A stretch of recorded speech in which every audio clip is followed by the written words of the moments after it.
Hello bonsai people. तो आज के एपिसोड में मैं आपको कुछ नया बताने जा रहा हूँ।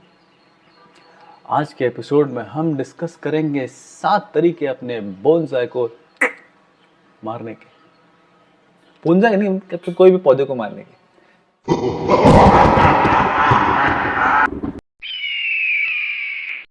तो डरिए मत, इट्स ओके। मैं वो तरीके डिस्कस करने जा रहा हूँ जिससे अक्सर हमारे प्लांट्स मर जाते हैं या उस कगार में पहुँच जाते हैं। तो ये देख रहे होंगे आप मेरे पीछे, ये 2 मेरे प्लांट्स हैं जो अभी कुछ ही दिन पहले स्वर्ग से बाहर गए। तो इसलिए लेट्स स्टार्ट। तो पहली बात, सबसे पहले तो ये डिस्क्लेमर है कि हम उन प्लांट्स की बात कर रहे हैं जो अभी तक हेल्दी हैं, जो अच्छे से उग रहे हैं, अच्छे से फूल आ रहे हैं, फल आ रहे हैं, व्हाटएवर, अच्छे से हरे भरे हैं। उन प्लांट्स की बात करें। जो प्लांट्स पहले से ही वीक है उनकी बात हम नहीं करेंगे। सबसे पहला रीजन होता है राइट आफ्टर रिपोर्टिंग। रिपोर्टिंग करने के तुरंत बाद अक्सर लोगों के प्लांट्स मर जाते हैं। उसकी वजह क्या हो सकती है? सबसे पहली वजह हो सकती है अगर आपने बहुत हार्श प्रूनिंग कर दी, रूट्स को आपने बहुत ज़्यादा प्रून कर दिया है, तो चांसेस बढ़ जाते हैं कि वो प्लांट मर जाएगा या सर्वाइव नहीं कर पाएगा। या फिर आपने सॉइल पूरी तरह से चेंज कर दिया है और एकदम नया सॉइल आ गया है, नए एनवायरनमेंट में इसको रख दिया है आपने रिपोर्टिंग करके, तो भी चांसेस बढ़ जाते हैं कि प्लांट मर जाए। ऐसे में आपको क्या करना है, आप जब भी रिपोर्ट करते हैं अपने प्लांट को, सबसे पहले उसकी रूट्स को जब आपने पूरी अच्छी तरह से पानी दे दिया, सब कुछ कर दिया है, तो उसको थोड़े दिन के लिए शेड में रख दें। सबसे अच्छी चीज़, जैसे मैंने पहले भी बताया है, कि अपने घर में जो आपके प्लांट का ICU है, यानी कि आपका जो वॉशरूम, वहाँ पर वॉशरूम में लाइट्स थोड़ी डार्क होती है, नेचुरल लाइट नहीं मिलती, सनलाइट नहीं मिलती है, और एटमॉस्फेयर थोड़ा ह्यूमिड होता है। ह्यूमिड एटमॉस्फेयर सबसे अच्छा रहता है प्लांट्स को सर्वाइव करने के लिए। जहाँ एटमॉस्फेयर हल्का सा भी ड्राई होगा, वहाँ प्लांट्स मर जाएंगे। दूसरी बात, रिपोर्टिंग के टाइम पे अगर आपने प्लांट को डिफोलिएट नहीं किया है पूरी तरह से, तो भी चांसेस होते हैं कि वो प्लांट मर जाए। क्यों? वाई? मैं बताता हूँ आपको। जब आपका प्लांट है, आपने उसको रिपोर्ट कर दिया, उसकी जड़ें अभी नई फॉर्म हो रही हैं, ठीक है, तो वो अभी शुरुआत में अपना काम उतना अच्छा नहीं कर पाएंगी मॉइस्चर एब्जॉर्ब करके प्लांट्स को या लीव्स को देने का। वो अभी एडजस्ट होंगे, उसको कुछ टाइम लगेगा उस सॉइल में एडजस्ट होने के लिए, अपने आप को अटैच करने के लिए। और अगर आपकी लीव्स वहाँ पे होंगी, फोलिएज होगा अगर आपके बोनसाई पे, आपके प्लांट पे, तो वो नीचे से मॉइस्चर मांगेगा, और अगर वो मॉइस्चर मांगेगा और आपकी रूट्स नहीं दे पाएंगी, तो इस कश्मकश में, इस स्ट्रगल में आपका पौधा। तो इसलिए अगर आप बहुत हार्ड प्रूनिंग कर रहे हैं, तो मैं सजेस्ट करूंगा कि आप अपने प्लांट की लीव्स को भी प्रून कर दीजिए, पूरी तरह से डिफोलिएट कर दीजिए। मैक्स टू मैक्स है भी तो 1-2 पत्तियां छोड़ दीजिए यहाँ वहाँ, तो इससे काम चल जाएगा। तो ये हो गया रीजन नंबर 1। दूसरा तरीका होता है प्रूनिंग करने का। कभी कभी हम अपने प्लांट्स की बहुत ज़्यादा हार्श प्रूनिंग कर देते हैं, जहाँ पे हम अक्सर ट्रंक चॉप कर देते हैं। वहाँ पे भी चांस होते हैं कि आपका प्लांट जो है बीमार हो जाए या इन्फेक्शन हो जाए उस पर। जैसे कि हम अगर कभी इसकी ट्रंक चॉप कर दें या कोई ब्रांच चॉप कर दें और उसको ऐसे ही छोड़ दें, तो चांसेस होते हैं कि उस पर फंगल इन्फेक्शन हो सकते हैं, वो ब्रांच इन्फेक्ट हो सकती है। अगर आपने पूरा ट्रंक चॉप किया है तो वो ट्रंक भी इन्फेक्ट हो सकती है। तो ऐसे में क्या करना चाहिए? सीलेंट्स काम आते हैं, या जैसे कि मैं यूज़ करता हूँ हल्दी का पेस्ट। अगर आपने जहाँ पे भी अपने प्लांट को काटा है, वहाँ पे अगर आप हल्दी लगा देते हैं, तो उससे कोई भी फंगल इन्फेक्शंस नहीं होते और आपका प्लांट सेफ रहता है। तो वैसे तो छोटे जैसे पीपल है या कोई भी फाइकस है, बरगद है, इनमें अगर आप सीलेंट नहीं भी लगाओगे तो भी चलेगा, क्योंकि इसमें जो इनका सैप होता है वाइट कलर का, वो अपने आप प्लांट को सील कर देता है, वो ग्लू जैसा होता है, तो वो प्लांट को सील कर देगा। तो उनमें फिर भी उतनी ज़रूरत नहीं पड़ती। लेकिन जो बाकी प्लांट्स हैं, उनमें आई वुड सजेस्ट कि आप उनमें एक सीलेंट या हल्दी का पेस्ट लगा दें जब भी एक उनको सीवियर प्रून करें आप, ठीक है। तीसरा तरीका, वाटरिंग। अब आपको पता है वाटर तो बहुत ज़रूरी होता है प्लांट के लिए।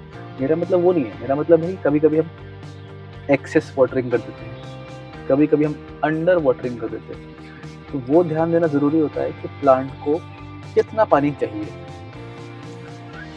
या कभी कभी जो प्लांट्स धूप में होते हैं उनको ज़्यादा प्लांट पानी चाहिए, और जो प्लांट्स शेड में होते हैं उनको कम पानी चाहिए। तो वो ध्यान रखना बहुत ज़रूरी होता है। उससे भी अक्सर ओवर वाटरिंग से खास तौर पे प्लांट अक्सर मर जाते हैं। गर्मियों के मौसम में 2 टाइम पानी देना पड़ता है कभी कभी, जाड़ों के टाइम पे दिन में या सुबह के टाइम पे पानी देना चाहिए।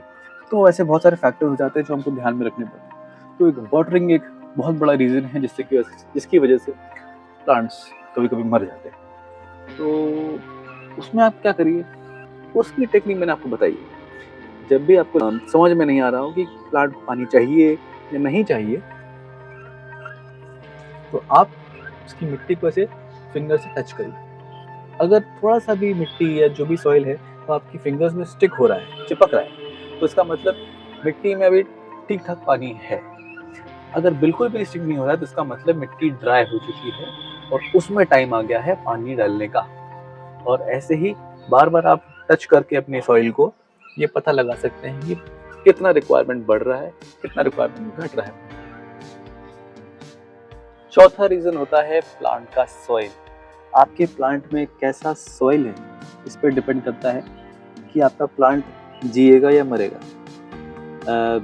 फॉर एग्जाम्पल, जैसे हमको अक्सर नर्सरीज में क्ले वाला, चिकनी मिट्टी वाला सॉइल मिलता है, वो सबसे खराब होता है। मैंने अपने सारे वीडियोस में बताया है कि अगर आपके पॉट में ये चिकनी मिट्टी वाला जो क्ले जैसा सॉइल होता है, वैसा अगर सॉइल है तो आपके प्लांट की लाइफ ज़्यादा नहीं होने वाली।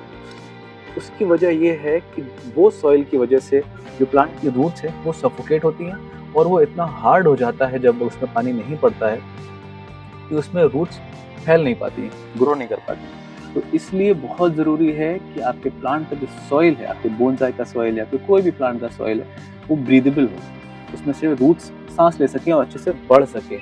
तो उसके लिए हम ज़्यादातर यूज़ करते हैं कोकोपीट या सिंडर या परलाइट, कंपोस्ट। इन सब चीज़ों को, छोटे छोटे एलिमेंट्स को, इनको आप मिक्स कर सकते हो और एक अच्छा सबस्ट्रेट बना सकते हो अपने प्लांट के लिए। और अब आते हैं रीज़न नंबर 5 पे। रीज़न नंबर 5 है प्लांट की पोजीशन क्या है, या आप प्लांट को बार बार उसकी पोजीशन चेंज तो नहीं करते। प्लांट अगर कड़ी धूप के नीचे है पूरे दिन तो बहुत ज़्यादा चांसेस होते हैं कि वो मर सकता है। या अगर आप उसको धूप में रख रहे हैं तो आप उसको बहुत ज़्यादा या बार बार उसको आपको पानी डालना पड़ेगा। या फिर अगर प्लांट आपका बहुत डार्क पोजीशन में है जहाँ पे फ्रेश एयर नहीं आती है या डायरेक्ट सनलाइट नहीं आ रही है, तो वहाँ पे भी चांसेस होते हैं कि प्लांट धीमे धीमे मुरझा जाएगा और मुरझा के फिर मर सकता है। कोशिश करिए कि अपने प्लांट्स को ऐसे पॉइंट पे रखिए जहाँ पे 2 या 3 घंटे की डायरेक्ट सनलाइट आए और बाकी दिन छाँव भी रहेगी तो भी चलेगा। अब इसका मतलब ये नहीं है कि आप धूप के टाइम पे उसको 2 घंटे धूप में रखें और उसके बाद वापस उठा के शेड में डाल दें। वो भी आपके लिए टीडियस हो सकता है और प्लांट के लिए भी सूटेबल नहीं रहता। तो प्लांट को अगर आप बार बार एक जगह से दूसरी जगह से तीसरी जगह करते हैं, उससे भी प्लांट्स अक्सर मर जाते हैं, क्योंकि वो एडजस्ट नहीं कर पाते हैं विंड से, लाइट एक्सपोजर से, और बहुत सारे फैक्टर्स होते हैं। तो इसलिए कोशिश करिए कि अपने प्लांट को ऐसे स्पॉट पर रखिए जहाँ पे 2 या 3 घंटे की डायरेक्ट सनलाइट आए और बाकी दिन वो इनडायरेक्ट सनलाइट में भी काम चला लेगा। रीजन नंबर 6 है ड्रास्टिक वायरिंग। कभी कभी हम जोश में आके अपने प्लांट्स में इतनी ज़्यादा ड्रास्टिक वायरिंग कर देते हैं कि प्लांट वो स्ट्रेस झेल नहीं पाता है। तो इसलिए कोशिश करें कि अपने प्लांट की जो वायरिंग है वो स्टेजेस में करें।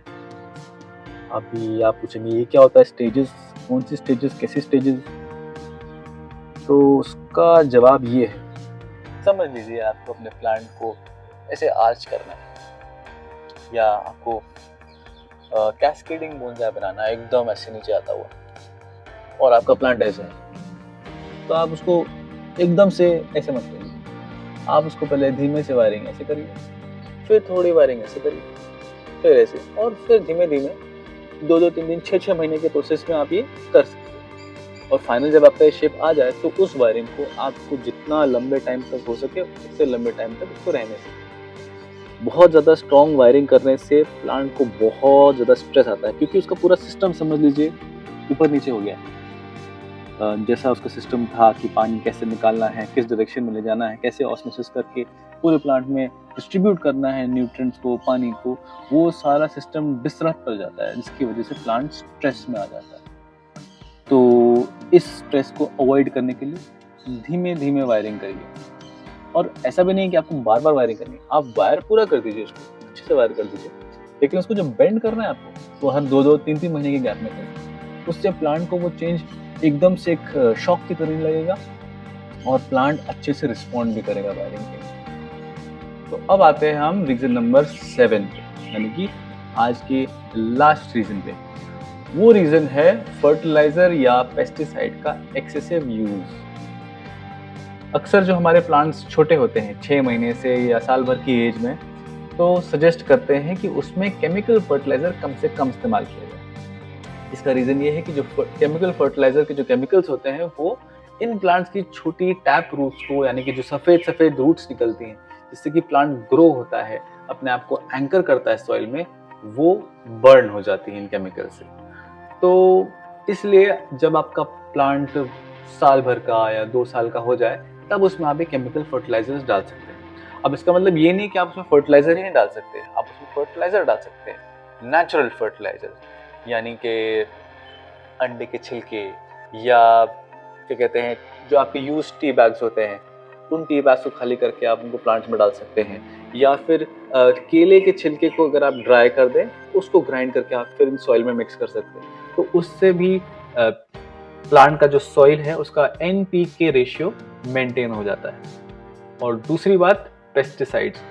काफ़ी सारे पेस्टिसाइड्स ऐसे होते हैं जो कि ऑयल बेस्ड होते हैं। उन प्लांट्स पे अगर आप ये ऑयल बेस्ड पेस्टिसाइड्स छिड़कते हैं और उनको धूप में रखते हैं, तो उससे लीव्स भी अक्सर बर्न हो जाती है। तो कोशिश करनी चाहिए कि जब भी हम पेस्टिसाइड डाल रहे हैं, सबसे पहले चेक करें कि वो ऑयल बेस्ड है या नॉन ऑयल बेस्ड है। अगर वो ऑयल बेस्ड है तो उसको रात को या सनसेट के बाद अपने प्लांट्स पे स्प्रे करें, और वो करने के बाद अगली सुबह होने से पहले पानी से स्प्रे करके वो सारा जितना भी आपने पेस्टिसाइड छिड़का है वो सब आप वॉश आउट कर दें। वरना क्या होगा, जैसे ही धूप आएगी वैसे ही इन प्लांट्स की लीव्स बर्न हो जाएंगी और आपका प्लांट। तो आई होप आपको ये वीडियो अच्छा लगा हो। अगर अच्छा लगा है तो प्लीज लाइक, शेयर और सब्सक्राइब कर दें, और नहीं अच्छा लगा है तो भी लाइक, शेयर, सब्सक्राइब कर दें। क्या जा रहा है, पैसे थोड़े ना लग रहे हैं। Okay, thank you, bye bye.